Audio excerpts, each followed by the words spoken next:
자, 다윗이 왕이 되기 전까지 하나님의 법궤는 이스라엘 변방, 거의 이 이스라엘 끝자락 이런 데에 아무렇게나 방치되다시피 하고 있었어요. 다윗은 이스라엘의 왕이 되자 무엇보다도 하나님의 법궤를 이스라엘의 중심으로 모셔오기를 아주 간절히 원했습니다. 그리고 때가 되자 법궤를 예루살렘으로 드디어 옮기게 됩니다.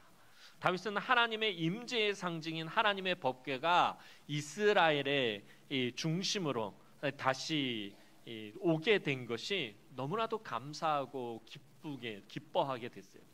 자, 구약 성경을 이해할 때 제일 중요한 것 중에 하나가 성전 혹은 성막입니다. 왜냐하면 이 성전이나 성막은 하나님께서 그 백성들과 함께 하신다라는 것을 상징하는 것이기 때문입니다.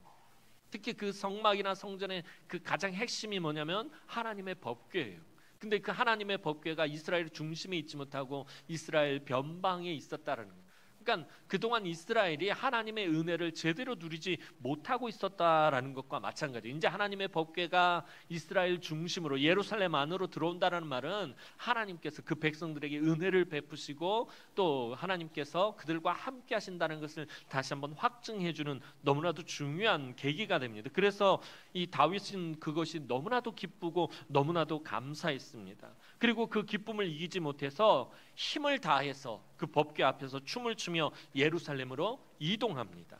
법궤를 예루살렘으로 옮기는 일은 이스라엘의 왕이신 하나님이 그 나라의 수도로 입성하시는 일이라고 다윗은 또 그렇게 생각을 했습니다. 진정한 이스라엘의 왕이 입성하시기 때문에 하나님의 종인 자신은 너무 기뻐서 춤을 출 수밖에 없었다는 거예요. 그동안은 이스라엘에는 왕이 없었던 거나 마찬가지였다는 거예요. 하나님이 다스리는 나라가 이스라엘인데 그 하나님의 임재에 상징하는 법궤가 이스라엘 변방에 있었으니까 그동안은 하나님이 다스리지 않은 거나 마찬가지였어요. 이제 이스라엘의 왕이 이스라엘의 그 왕의 도성으로 지금 입성하시는 거예요. 그러니 다윗은 그것이 너무 기뻐서 춤을 출 수밖에 없었습니다. 하나님의 궤가 움직일 때마다 다윗은 그냥 막 뛰놀듯이 그렇게 춤을 추기 시작합니다. 잠깐 춤을 추다가 만 것이 아니라 원전의 의미를 보면 이 춤을 추다라는 말이 미완료 시제로 나옵니다. 그러니까 계속 춤을 췄다는 거예요. 이 법궤가 예루살렘에 들어올 때까지 다윗은 계속해서 춤을 췄다는 거예요. 이 법궤가 원래 있었던 곳에서 예루살렘까지 거리가 대략 한 16km 정도 된다고 성경학자들이 말합니다. 그러니까 16km를 계속해서 법궤가 이동할 때마다 다윗은 계속 춤을 추고 있었다는 거예요. 사실 이건 사람의 힘으로 할 수 없는 일입니다. 여러분 16km를 춤을 추면서 간다는 게 이게 가능한 것이겠습니까? 우리 교회에서 저 반월당역까지가 대략 3km가 좀 안 되는데 그거를 몇 번을 왔다 갔다 하는 거리를 여러분들 계속 춤을 추면서 왔다 갔다 하고 찬양을 계속하면서 왔다 갔다 하라고 그러면 그 못할 일입니다. 이게 사람의 힘으로 할 수 없는 일입니다. 즉 다윗은 지금 어떤 힘으로 하고 있는 거예요? 하나님의 영이 함께 하심으로 하나님이 주시는 힘과 능력으로 지금 찬양하고 춤을 추고 있었다는 거예요. 근데 이게 다윗만 그런 것이 아니라 아울러 백성들도 다윗과 함께 지금 백성들도 함께 기뻐하고 함께 춤을 추기도 하고 함께 노래도 부르면서 지금 하나님의 법궤를 반겨 맞이하고 있었다라는 거예요. 이렇게 서로가 기쁘고 즐거움에 하나님의 궤를 맞이하느라 서로의 실수나 허물이 보이지가 않는 거예요. 막 노래를 하다 삑사리가 좀 나도 그게 흠이 되지 않는 거예요. 춤을 추는데 그냥 막 춤을 추는 거예요. 막 여호와를 찬양하고 막 이렇게 막 춤을 막 아무렇게나 막 춰도 그게 흠이 되지 않는 거예요. 왜? 너무 기뻐서. 하나님의 궤가 예루살렘으로 들어오는 것이 너무 기뻐서 서로가 실수하거나 서로의 허물이 전혀 그것이 보이지 않았다라는 것입니다. 특별히 다윗은 이때 이 통으로 짠 베옷을 입고서는 이 춤을 추고 있다 보니까 그만 하체가 드러나기도 하는 그런 실수를 범했어요. 그런데 백성들도 함께 기뻐하느라고 그것을 전혀 개의치 않았다라는 거예요. 아, 우리 왕이 지금 저 정도로 기뻐하는구나라고 생각을 한 거예요. 아, 왕이 돼가지고 왜 저렇게 경박하게 저럴까? 백성들이 그런 것이 아니라 우리 왕인 다윗이 지금 너무 기뻐하고 있구나. 그래가지고 아무것도 개의치 않았다라는 것입니다. 그런데 이 기쁨을 누리지 못하는 사람이 딱 한 사람이 있었습니다. 그 사람이 오늘 본문에 등장하는 사울의 딸인 그리고 다윗의 아내인 미갈이었습니다. 왜냐하면 미갈의 눈에는 이 모든 것이 못마땅했다라는 거예요. 자기 생각과는 다르고 아무리 봐도 이게 못마땅한 거예요. 왕이 채신머리 없이 경박하게 춤을 추고 있느냐라는 거예요. 왕이 왜 저 꼬라지를 하고서는 저러고 있느냐는 거예요. 체면도 못 갖추고 꼭 그렇게까지 해야 되냐고. 법궤가 들어오는데 거기서부터 여기까지 꼭 그렇게 춤을 추면서 와야 되느냐라는 거예요.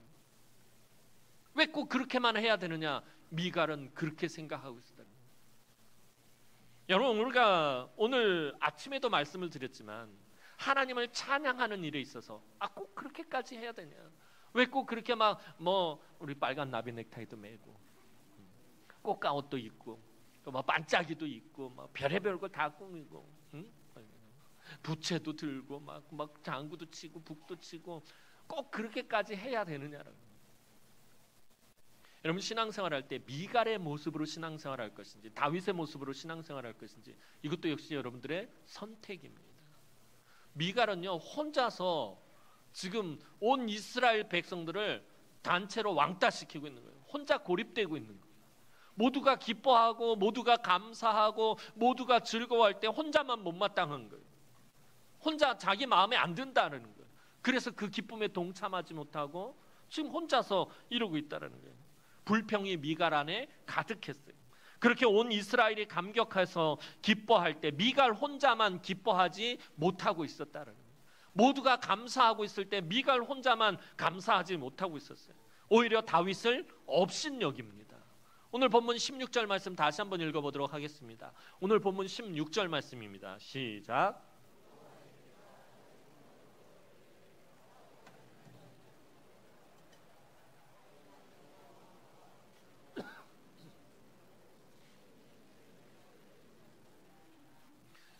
온 백성이 기뻐서 지금 함께 춤추고 함께 찬양하고 있는데 미갈은 어떻게 합니까? 창으로 내다보고서는 쓱 창으로 내다본다는 건 뭐예요? 저만큼 떨어져 있는 거예요. 거리를 두고 있는 거예요. 저만큼 쳐다봐서 이렇게 쳐다보더니 자기 마음에 안 드는 거예요. 못마땅한 거예요. 이 다윗이 막 그 하나님 앞에서 뛰놀며 춤추는 것을 보고서는 업신여기기까지 하는 거예요. 못마땅하다 못해 업신여기기까지 하는 거예요. 이 앞에 절을 보면 막 나팔을 붑니다. 이스라엘에서 나팔을 불 때는요 두 가지 의미가 있어요. 전쟁이 날 때하고 그 다음에 하나님이 임재하실 때 그것을 나타내는 것이 나팔입니다. 그래서 나팔을 불면 온 백성들이 그 앞으로 다 몰려 나와야 합니다. 그런데 미갈은 집 밖으로도 나오지도 않았고 하나님의 궤를 영접하지도 않고 있었다라는 거예요. 결국에 미갈은 어떻게 됩니까? 그 후로 다윗의 사랑을 더 이상 받지 못하게 됩니다. 다윗의 사랑을 받지 못했다는 말은 다시 말하면 하나님의 사랑을 받지 못하게 되었다라는 것입니다. 사랑하는 성도 여러분, 하나님을 찬양하는 일에는 이것저것 따져서는 안 됩니다. 물론 자기 도취에 빠져서 예배에 방해가 되어서는 안 되겠지만 그 외에는 다윗처럼 하나님을 전심으로 찬양해야 한다라는 거예요. 그것을 하나님은 기뻐하시기 때문입니다.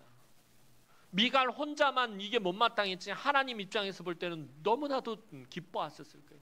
다윗과 온 백성들이 하나님을 막 춤추면서 뛰놀면서 찬양하는 그 모습을 하나님은 너무나 기뻐하셨을 것입니다. 전에도 말씀드렸듯이 히브리어에는 찬양하다라는 말과 감사하다라는 말을 같이 사용합니다. 똑같은 단어로 찬양하다, 감사하다를 사용하고 있다는 거예요. 하나님을 찬양하는 일은 곧 하나님께 못하는 일이다, 감사하는 일이다라는 거예요. 찬양과 감사를 같은 단어를 쓰고 있기 때문에 하나님을 찬양한다라는 말은 하나님께 감사한다라는 말이 되는 것입니다. 그러니까 오늘 우리가 구역 찬양을 하는 것, 하나님을 막 기뻐서 찬양하고 막 여러 춤추면서 찬양하고 여러 가지 것들을 막 화려하게 준비해서 하나님을 막 찬양하는 이것은 하나님께 무엇을 하는 것이다? 감사하는 것이다. 그래서 우리가 추수감사절에 꼭 이렇게 구역 찬양 축제를 하고 기관별 찬양 축제를 하는 이유가 거기 있는 것이에요. 찬양은 하나님을 감사하는 일이기 때문에 오늘 추수감사절 찬양 축제에 참여하는 우리 모든 성도들이 미갈의 마음이 아니라 다윗의 마음으로 하나님을 마음껏 찬양하며 그 은혜를 누리시기를 주님의 이름으로 축원합니다. 기도드리겠습니다. 사랑과 은혜가 많으신 아버지 하나님, 은혜와 사랑을 진심으로 감사를 드립니다.